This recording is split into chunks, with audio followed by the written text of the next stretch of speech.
Bon, salut tout le monde! La suite de la force. Alors, j'espère que vous êtes éveillés, gang. Force-moi un peu. Il faut que vous compreniez. Ça ne sera pas évident. Là. Écoutez, c'est une belle tentative d'expliquer ceci, ce qu'on appelle la force efficace là, sur tableau. On ne dit jamais c'est difficile. On dit c'est un beau défi. Alors, je vais tenter de relever ce beau défi, de vous expliquer dans un diagramme de force ce que représente la force efficace. Alors, avant même de vous montrer quelque chose, là, je vais vous expliquer que la force efficace, c'est la composante de la force qui s'exerce dans le sens du mouvement, qui est parallèle au mouvement. C'est la composante de la force, en fait, qui va permettre concrètement à l'objet d'avancer. OK? Je vais vous expliquer maintenant en graphique, parce que là, vous avez reçu les notes de cours où on vous explique un peu ce qu'est la force efficace. Donc, je vous rappelle, force efficace, composante d'une force qui est parallèle au mouvement.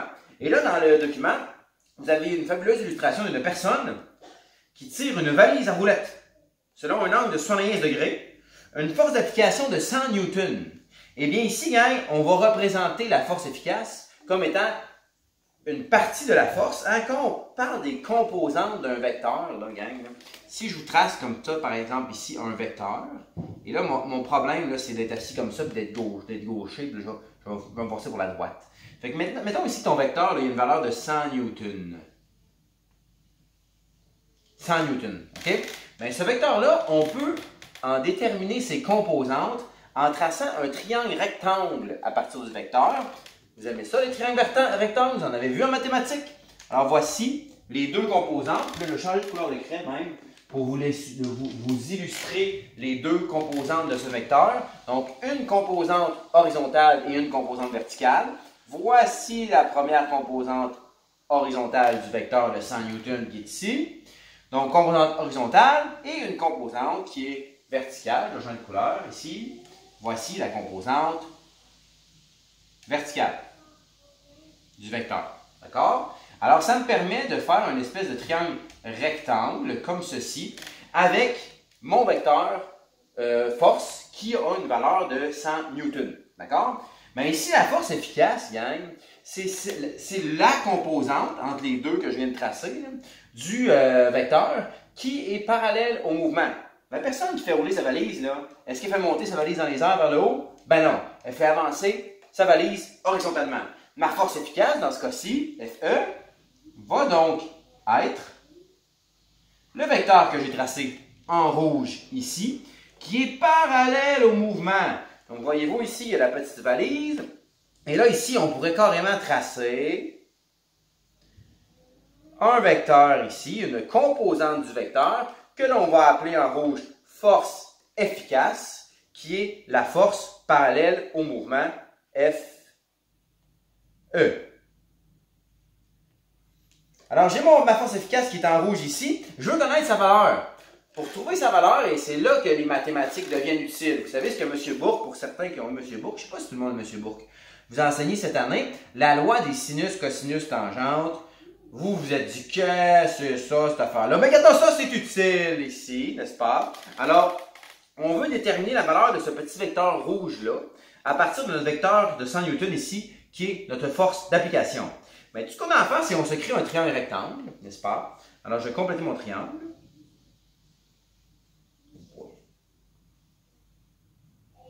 Voilà, j'ai complété ici mon triangle rectangle.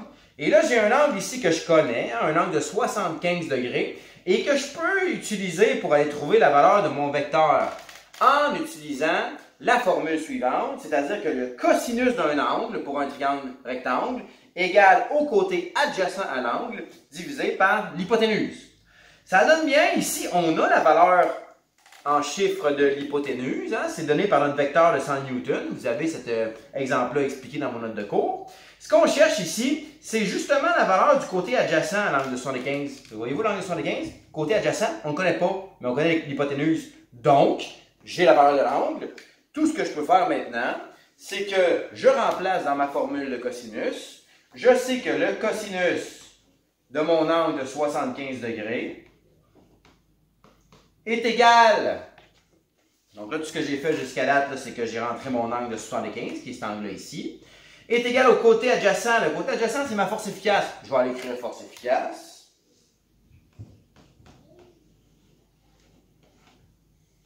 Donc, force efficace, divisé par hypoténuse. Hypoténuse, sa valeur 100 newtons. Parfait, ben, je mets 100 newtons.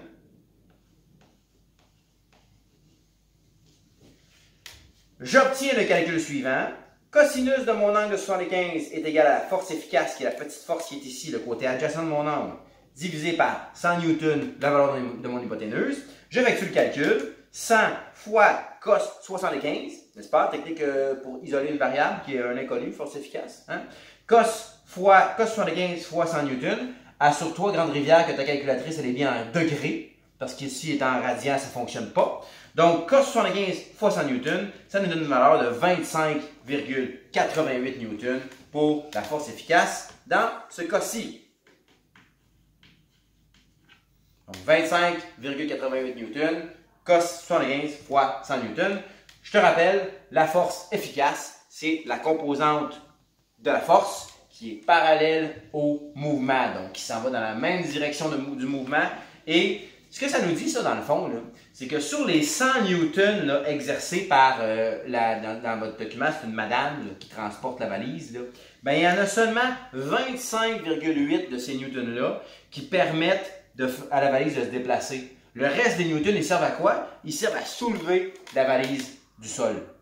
You understand the principle? I hope so. D'accord? Alors, vous aurez quelques exemples comme ça à faire dans votre document. Très important de bien placer vos vecteurs pour aller trouver où est la force efficace et pour aller identifier un triangle rectangle en quelque part dans vos affaires.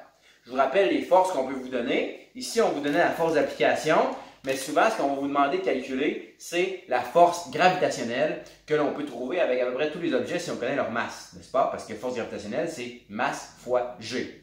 D'ailleurs, en lien avec ça, dans les notes de cours, toujours, on a utilisé une approche, étant donné qu'on était à distance, d'avoir toujours recours au cosinus de l'angle. Alors, souvent, on va vous donner des petits numéros comme celui-ci, là, j'espère que vous voyez bien, mais qui implique un camion. Juste après, votre petite madame qui transporte une valise, on a un camion avec un plan incliné, n'est-ce pas? Et là, on a un objet dessus. OK? Un objet là, pour lequel on vous donne la masse. OK? Vous connaissez sa masse à cet objet-là. Donc, ici, là, la première étape, quand vous connaissez la masse de l'objet, donnez-moi 2 secondes. Je vais aller trouver quelle est cette masse d'ailleurs, parce que je ne m'en rappelle plus parce que... Bon. Alors, voyez-vous, on vous dit que l'objet ici a une masse de 40 kg. Donc, masse ici de mon objet, je vais le mettre en orange. Là. Cet objet-là, il a une masse de 40 kg. Donc, et là, vous n'avez rien dessiné. Là. Mais la première étape, ce serait de dessiner votre force gravitationnelle, toujours vers le bas, parfaitement verticale, force gravitationnelle vers le bas. Parce que elle, quand on vous donne la masse, vous pouvez la calculer. D'accord? Je l'ai dessiné en vert. Donc là, on peut la calculer rapidement, n'est-ce pas? Force gravitationnelle par Fg est égal à la masse, 40 kg, fois 9,8. OK? Donc 40 fois 9,8, ce qui nous donne une force gravitationnelle de 392 newtons. Donc ici, mon Fg, je sais que ça va valoir 392 newtons présentement. Maintenant, moi, ce que je veux, c'est la force efficace. La force efficace, c'est la composante de cette force-là, force gravitationnelle, qui est 392 newtons. Maintenant, je connais qu'est-ce que ça vaut, cette flèche verte-là ici. Mais voyez-vous, je vais la décomposer en ces différentes composantes. Triangle rectangle. Une composante comme ça, on peut dire semi-horizontale parce qu'elle est inclinée.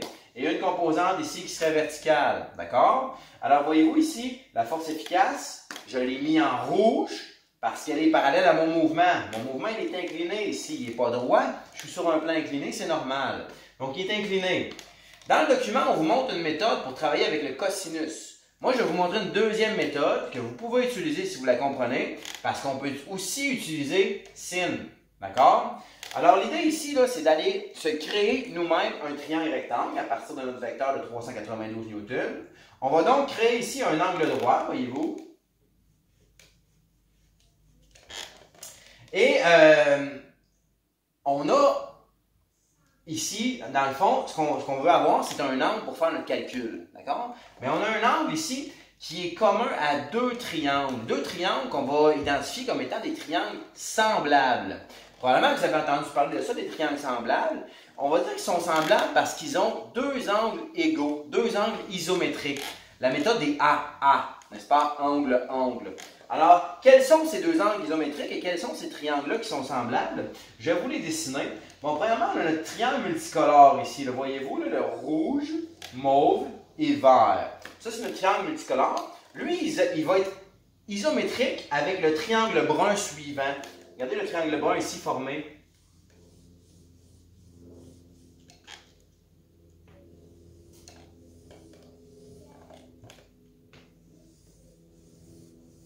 Avec le fameux angle ici de 90 degrés. Okay? Donc lui, il va être isométrique. Et ça va être... Pourquoi il va être isométrique? Parce qu'ils ont des angles communs, ces triangles-là. Deux angles communs. Ils ont un angle de 90 degrés chacun. Ça, je vais l'effacer plus tard parce que ça va nous empêcher de comprendre. Un angle de 90 ici et un angle de 90 ici. Et ils partagent cet angle-là en haut. N'est-ce pas? Donc, comme ils ont deux angles égaux, l'angle de 90 et l'angle qu'ils partagent, on peut dire qu'ils sont isométriques. Je vais effacer parce que je veux que vous puissiez voir la suite des choses. Donc,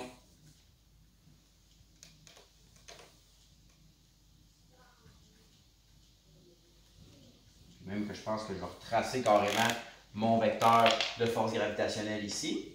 OK? Donc, je vous rappelle que ce qui est important de comprendre ici, c'est que le triangle multicolore qui est là, qui est composé de la force efficace, de la force gravitationnelle et de la ligne mauve, est isométrique à ce triangle-là qui est brun. Je connais deux angles de ce triangle-là. Cet angle-là de 90 degrés, cet angle-là ici, dont je ne connais pas la valeur, mais qui est commun à l'autre angle. Comme j'ai deux angles ici connus, l'angle qui est ici va être exactement le même que celui-ci. Pourquoi? Parce que les triangles sont isométriques et c'est le seul angle qui me manque. Donc, l'angle ici, là, c'est pour ça que je vais le mettre en bleu, il est le même que l'angle qui est ici, au bout de mon plan incliné. Là, j'ai essayé de vous en faire la preuve à distance, c'est un peu difficile. En classe, j'aurais carrément sorti les deux triangles, on aurait regardé ça ensemble. Mais bon, sachez que ce triangle-là et ce triangle-ci sont isométriques et que, par angle-angle, on est en mesure de déterminer que cet angle-là et cet angle-là sont les mêmes. Donc ici, on avait un angle au bout de notre plan incliné qui était 40 degrés, qui est donné dans le problème. Bien, cet angle-là aussi, gang, va avoir une valeur de 40 degrés. Et là, grâce à cause du fait que je connais cet angle-là, puis dans un problème, là, vous n'avez pas besoin de faire la preuve que cet angle-là, c'est le même que cet angle-là, ça n'a pas d'importance, OK? Mais vu que je connais la valeur de cet angle-là qui est de 40 degrés, bien, je suis en mesure d'aller déterminer la force efficace sans faire de petits calculs pour aller trouver la valeur de mon angle ici, bien que ce soit extrêmement simple. Si vous préférez ça, faites-le, il n'y a pas de problème. Mais ici, j'ai mon angle qui est à l'opposé de ma force efficace. Donc, je n'irai pas utiliser cosinus dans ce cas-là. Je vais utiliser sinus parce que je vais utiliser cet angle-là. OK? Donc, si je utilise l'angle qui est à l'opposé de ma force efficace, je prends sinus. Sinus angle qui est opposé sur hypoténuse. Vous avez vu ça en mathématiques. Ici, mon angle, ben, c'est sinus de 40 degrés qui est égal à opposé. Mon côté opposé, c'est ma force efficace. J'ai écrit FE. Divisé par l'hypoténuse. L'hypoténuse de mon triangle rectangle ici, c'est la force gravitationnelle. Donc, FE divisé par 392 newtons. J'ai remplacé par ma force gravitationnelle que j'ai calculée ici au préalable. Tout ce qu'il me reste à faire, c'est de multiplier 40 par 3, sin 40 par 392. Et ça me donne la même chose que si vous aviez utilisé la méthode qui est dans votre document qui vous demande d'utiliser cosinus. Ça égale à ce moment-là comme valeur de force efficace 251, quelque chose newton. D'accord? Alors, autre technique pour le faire, l'angle qui est au bout de mon plan incliné est le même que l'angle formé dans mon triangle avec ma force gravitationnelle. Okay? C'est le même angle qui est au sommet parce que les triangles sont semblables. Et là, ça me permet d'utiliser directement la valeur de mon angle. Sin 40 est égal à côté opposé divisé par la force gravitationnelle qui est mon hypoténuse. Je sais que ce n'est pas évident à distance de vous expliquer ça. On va en faire plusieurs. Je n'ouvre pas pour demander de l'aide si jamais ça ne fonctionne pas. Mais vous pouvez utiliser cette méthode-là pour calculer la force efficace ou encore la méthode qui vous est présentée dans votre document. D'ici là, ce qu'il y a à retenir, c'est que la force efficace, c'est la force qui est dans le sens du déplacement d'un objet. Si un objet est glissé au sol, bien évidemment, c'est la force qui va suivre le sol. Par contre, si jamais un objet est sur un plan incliné, bien la force efficace, elle va être toujours parallèle au déplacement et c'est une composante de la force d'action, cette fameuse force efficace-là. Donc ici, j'ai mon plan incliné, j'ai mon objet qui va descendre tout seul, mais à cause de la force gravitationnelle. Donc ma force d'action ici, ce serait ma force gravitationnelle. En espérant que vous soyez en mesure de vous démêler un petit peu dans tout ça. Passez une excellente fin de journée. Bye bye!